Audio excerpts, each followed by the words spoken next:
Welcome to Saturday Morning Tutorials.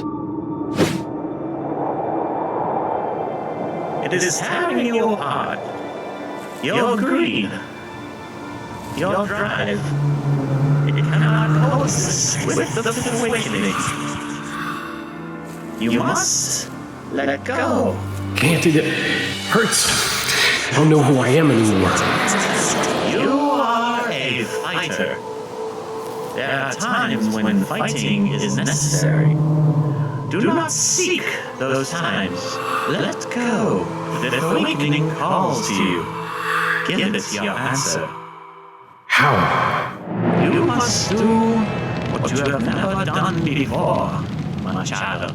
Be at peace. Without my pain, I don't know who I am. Hello? Is anybody out there? For the first time in your life, you'll have a choice in the matter.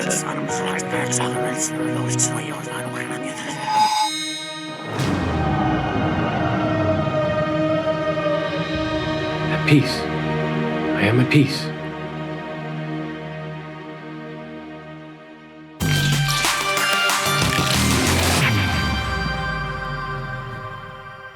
Hey, what's up? Welcome to Season 3, Episode 1 of Saturday Morning Tutorials. I'm happy to be back. How are you? Let us know in the comments. How's it going? Are you pumped? I'm good, yeah. I am Adrian Jensen, as always, and I am joined today by a sentient mound of human flesh called Chris Kelly. Technically accurate. I'm Chris Kelly with ProductionCrate.com. What do you want to do today? Yo, I want to go over that dope effect that happened to the professor where there's these veins and cracks and his eyes are all freaky and stuff. You know, we just saw it. Cool, yeah. It's from a movie that I have no intention of going to see. I saw the trailer. Sorry if you like it. If you like it, let us know. If it's worth seeing, I'd love to see it. If it's not, I'd also like confirmation of my assumption. Jeez, man, look at her hair. It's not even moving. It's like she's just laying on the ground. You can even see the halo from the green screen. What the heck? You know what? The first step is gonna be to track this dude's face. So let's do that using Mocha. Let's apply the Mocha effect. Click that big fat Mocha button to send that clip into Mocha. That's how you use Mocha. Yep, that's the song that we've sung every single time. We're gonna draw a bunch of different splines on different parts of the professor's beautiful face. Aw. Yeah, man crushing hard on that guy. Well, thank you. The number of splines and the placement of the splines is gonna depend on what the footage looks like. What the footage looks like. Things like how close the camera is to your subject, what angle the face is at, what parts are moving, and how many veins we actually want to use are all factors we gotta factor in. You don't actually have to copy our spline placement exactly if you don't wanna. You know what you should copy though is our organization, because we're on point this time. Yeah. We're naming each spline as we go so we can keep track of them. Once the splines are all nice and drawn, you're gonna wanna track forwards. You can actually track all the splines at once. Did you know that? You can. And that's what we're gonna do. You can see that at this point, our eye splines failed to finish tracking and, you know, it's honestly fine. I'm just gonna delete them and we're gonna move on with our lives. That's a problem for the future. Yeah, we've seen the future. It's pretty dark. Hey, I remember. Who just saved me? When that's all done, save Mocha and close it. In After Effects, we're going to make a bunch of nulls and give them names that will match the splines that we tracked within Mocha. Now we want to apply our Mocha track to these nulls. Here's the process for that. In the Mocha effect, click Create Track Data and turn on the gear icon for one of those track layers. They call them layers in Mocha. I would call them splines or something. They don't really feel like layers to me. Anyway, come down to the Export option and select Transform. Next to Layer Export to, select the appropriate null. Hit Apply Export and your export will be applied. You did it! We're just gonna do that for all the track layers. I don't know why they call layers, you're right, that's weird. And nulls, and before you know it, we will have a guy with a bunch of red squares on his face, and that's how the effect is done. You're welcome. See you next week. See you next week. By the way, welcome to the red square on face tutorial. The most requested tutorial. Oh, no, nobody's requested that. Weird. On Footage Crate, we could find a bunch of these infected vein clips. You might recognize these from the Venom tutorial. Click the eye if you haven't seen that one. Chris, please save me. We're mostly interested in the vein clusters. Now, some of these are going to have blurry veins in them as well as sharp ones. That's cool. It helps to simulate depth, but it is not what we need for this effect. So we went with clusters number 4, 5, 7, and 9. Yeah, nice try, 8. Nice try, 8. You blurry. If you want to make some more custom versions of these, you actually can make them in hit film using the lightning and electricity effect. Bonus tip. That was it. I already did the bonus tip. Yeah, and then I announced it. Nice heard. Anyway, here we're taking those veins and placing them all over that face. In this example, we filled each of them with white. That's just so we can see them better since our footage is dark. And spooky. It is a little spooky. Some of these veins we are making 3D to match better, and some we're not. It just depends on the placement you want. We're also going to enable time remapping on these and pull that endpoint out so they don't disappear. If you don't want these to animate on at all you gotta do is freeze frame them. Easy peasy. Once those are all where we want them, we're going to pre-comp each one, moving the attributes into the new comp. This is just going to make it so each vein clip now has the same transform values, which is going to make things easier when we start adding effects to them. Pre-comps! Pre-comps! We're going to temporarily drop a levels effect on each one of these and use that to boost up the alpha channel. It's going to be ugly, but it's just so we can see what we're doing, and also so that the puppet pin tool doesn't cut out any of the tinier sharp parts of the veins. Speaking of the puppet pin tool, let's grab it and start adding pins to these layers. Boink, boink, boink, boink. What do we stab there? Usually they go boink. That's supposed to be so juicy. We want one pin at the origin of each of these veins, as well as pins at all the major bends and ends. The bends and ends. I gotta go home. I got the bends and ends. Go home, dude. Take the week. feeling- Once these pins are added, you can actually use them to fine-tune the placement of the veins. You can move the pins around to make the veins better follow the contours. Contours. You know, like the shape of your talent's face. Puppet pins are easier to control if they are parented to nulls. Null. I try to make it rhyme. We can do that super duper easily with the puppet pin null generator script from ProductionCrate, which you can all download from the blog or the description completely free. We've got a lot of nulls now. Holy smokes. I know it's a bit crazy to look at, but all we need to do now is parent each of the puppet pin nulls to the track null that it is closest to. Once we've done that, here's what our face looks like with those thick veins. We can turn off those level effects actually now, and our veins are gonna look a little bit less dumb. At this time, we may as well grab all the veins and the nulls and pre-compose them to clean up this comp. If you're smart, you'll give your new comp a name, and we are smart, so we're gonna call it the vein comp. The main vein comp. The vein, no, just Vein. the vein. Vein. It could be the main vein. Vein. It could be. the vein comp.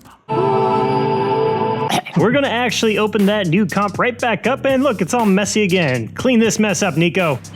Sorry, what? We can hit Control-Shift-H to hide the nulls so it's easier to see what the heck we are doing here. Let's solo our favorite vein layer and go to apply some turbulent noise to it to get some texture onto that vein. We can mess with the contrast and transform controls until it looks dope. It's tempting to overdo it on contrast, but we went with about 200. That's the number we chose. One thing, though, that doesn't look dope is this halo we're getting around the edge of our vein. To fix that, you want to change the blending mode of the effects, not the layer, from normal to none.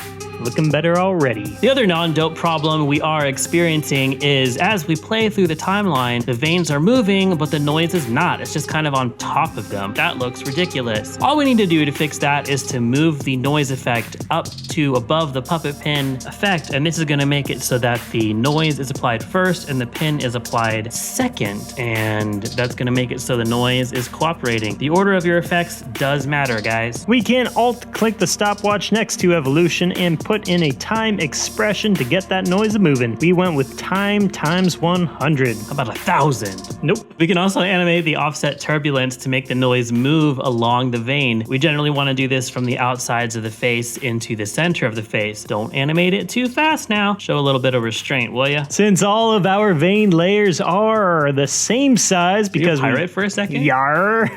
No, you lost it Since, yeah. in a big way. Hoity, hoity, hoity. Since all of our vein layers are the same size because we pre-comped them all earlier, we can copy paste this noise effect to each one and it's gonna look right. But if any of them look like they need to be tweaked, go ahead and tweak them. Tweak them if you got them. Tweak. Let's sneak back into our main comp real quick and grab a copy of our main footage and then bring it back into this veins comp, the main vein comp, the vein comp. We can tint it and use an extract effect to remove the brighter parts, which in our case is going to be the skin, and that's going to leave behind the background and the shadows and some of the hair. Or an alternate method to this would have been just to key out the skin. That works also. Give that a multiply transfer mode to cut out all the veins that are showing up in places where they shouldn't. Now the veins are even going to be behind his beard, which is pretty neat. If this method does not fully get rid of all the parts that you need it to, you might need to do a little bit of roto. That's all right. Check out our pro rotoscoping course if you need a hand with that. Link in the description, my dudes. Link in the description, my dudes. It's a good course. Go watch it. Yeah, get smart. Get smart. Production Crate. This is giving us some weird gray edges, so to fix that, just make a black background solid and drop that son of a gun at the bottom. Hey Adrian, you want to hear a joke? Yes, please. Why does the professor like staring at himself in the mirror? What is that? Because he's so vain. Inside this pre-comp, we'll add an adjustment layer with the curves, because real adjustment layers have curves. We'll use that to add in some red and a little bit of green and remove some blue. We can add a little extra boost of red to the shadows, and that's gonna overall give us a pretty neat orange color. Orange. Yeah, that's how I say stuff. In our main comp, we'll set that to an add transfer mode. We can add some glow to these, but don't go crazy. You know what I'm saying? I know what you're saying. Keep your head about you. Son? I don't think that's gonna become a catchphrase. Keep your head about you, son. Nope. Nope, they don't all work. We need to add some displacement from the veins onto the skin. So for that, we need a displacement map. Duh. Let's drag our vein comp into a beautiful brand new pine scented comp. This is gonna be our glass displacement comp. I spent a really long time last season. So you want to reuse the graphic? Okay. That's why I said Figured it out, yeah. All we need to do here is tint it back to being black and white and blur it out some. We can actually use several copies of that on a screen mode to get a wider blur. Back in the main comp, we'll add an adjustment layer with CC glass, because real adjustment layers have it doesn't work for the name of every effect. We'll use that glass displacement comp as the bump map.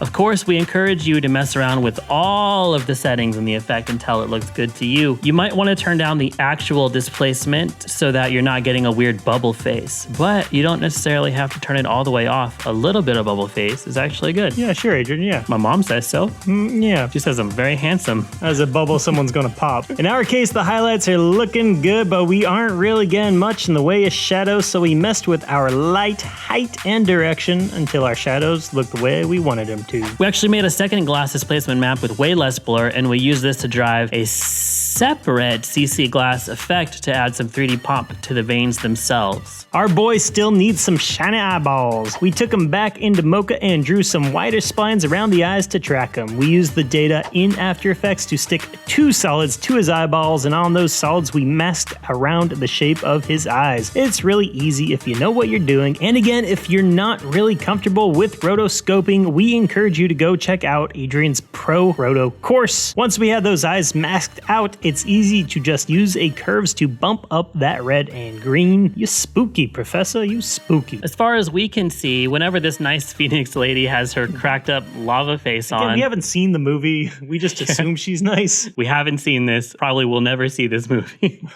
She's generally accompanied by some purplish energy. We don't claim to know what this is because, we haven't seen the movie, but we sure as heck can replicate it. On Footage Crate, in the Magic and Powers category, there's a section for magical flames. Pick whichever one works best for you, but the ones we went with were Magic Flame 3 and Magic Flame 1. We sped those up a little because the energy in the trailer looks pretty fast, and then we just placed those where we wanted them and pre-composed them all together so they could be friends. To that pre-comp, we added a simple tint, no big deal, and we tinted it a dark orangey purplish color. Orangey purple doesn't really make a lot of sense.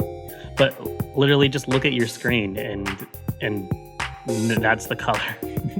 you know, orange purple. My favorite crayon in the box. Under that, we put a new adjustment layer. Did you ever eat crayons? With a displacement map effect on it. We use the Magic Flame pre-comp to drive the displacement. And that's it. Bada bing, the shot is done. Bada boom. Which, you know what? Shot's not done, dude. Why? Let's go ahead and pre-compose everything, and we'll add some camera shake using Crate's camera shake script. Oh, yeah! We're gonna use the pretty stable preset, and on top of that, we are gonna turn the amplitude down a bit. So it is gonna end up being pretty subtle, but a little bit does go a long way towards making this shot a bit more energetic. I love the script. The jolts. The jolts I use all the time. Oh yeah, They're jolts. really cool. Get your merch! Shop.ProductionCrate.com. Hey guys, merch is out. I'm wearing the Color Matrix all over print tee. I'm wearing the Saturday morning tutorials black and white option. We got tons of options. We have a for full color variant of that as well. Show them the Very back, cool. dude. Isn't that Get dope? your merch today, creators. Get your merch! Guys, as always, we Get appreciate your all of merch. you that made it all the way to the end of this video. We have asked you this before, but now it's a little bit more important. What kind of merch do you want? Look at the merch store. Tell us if you like it. Tell us if you don't like it. Tell us if we're missing anything that you want really bad, because maybe we'll just add it. Get your merch! Get your merch. Get all your right. merch! See you next week, Saturday morning tutorials. Keep your head about you. Season 3!